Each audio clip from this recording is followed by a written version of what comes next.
We're doing a story about firsts, and I want to know what was one of your first gigs in the entertainment business that you remember, was a fond moment or something that was one of your firsts? My first gig was on a TV show, a local Boston show where I was performing, and it was called RTG, Ready to Go, and like a bunch of kids in the audience, and I did a remake of John Cougar Mellencamp, Life Goes On, and I performed that on there. And other than that, my first play, I played in Oompa Loompa in school, in Charlie and the Chocolate Factory. Are you going to sing for me the John Cougar Mellencamp song?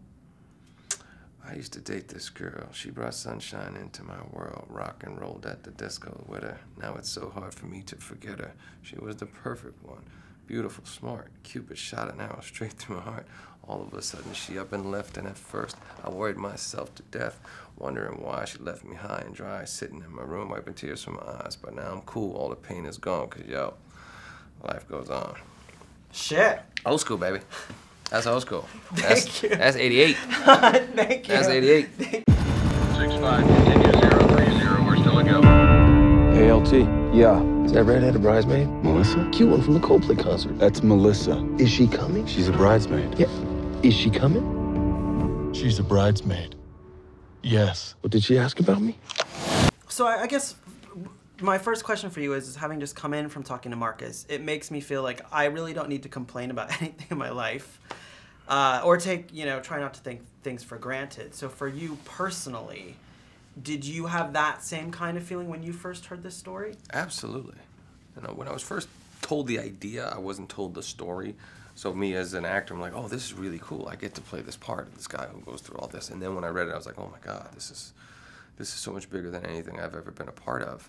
And it's so important, and it's never going to be about me. It's about these guys and what they experienced and what the Afghan people did, risking their lives to save a complete stranger. And I was just so moved by that.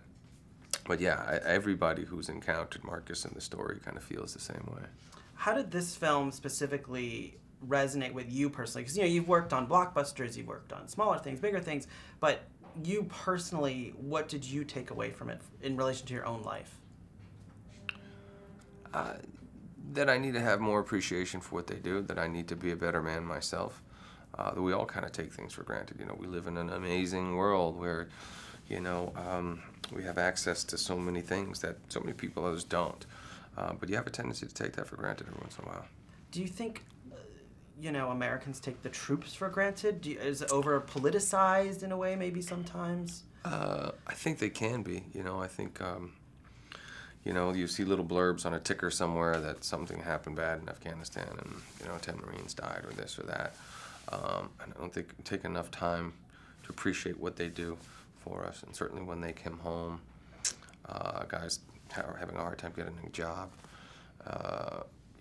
People who lose their lives in the military and their families being taken care of the way they should be.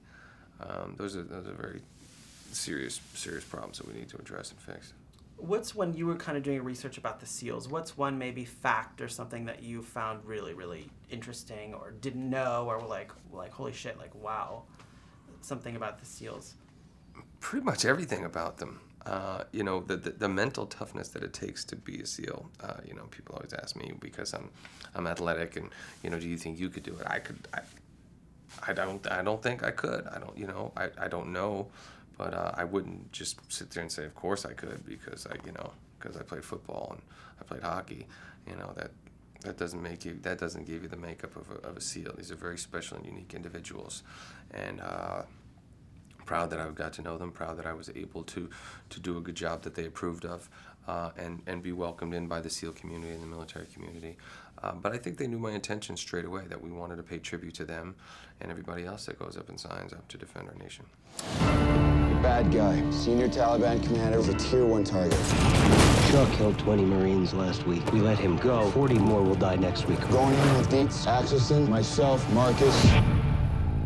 We have eyes on Shaw. A lot more than 10 guys. It's an army. This is Spartan 01. Mike? Stat. Danny, you radio working? It's just Afghanistan, that's all. Why is Murphy calling on a sat phone? It's a bad spot. Let's fall back to that tree line. Wait till sundown.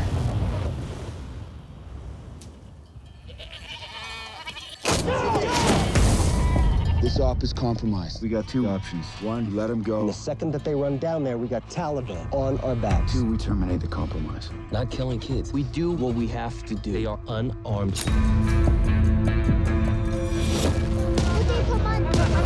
think we did the right thing. Isn't that how things work? Good things happen to good people? Mikey, you see this?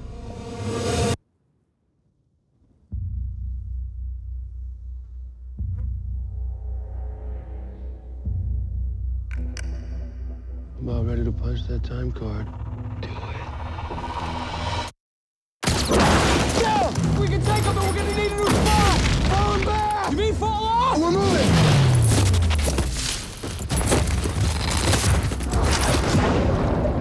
We're good, right? We're solid. God's looking out for us. Everybody, let's move! Let's really move! You can die for your country. I'm gonna live for mine.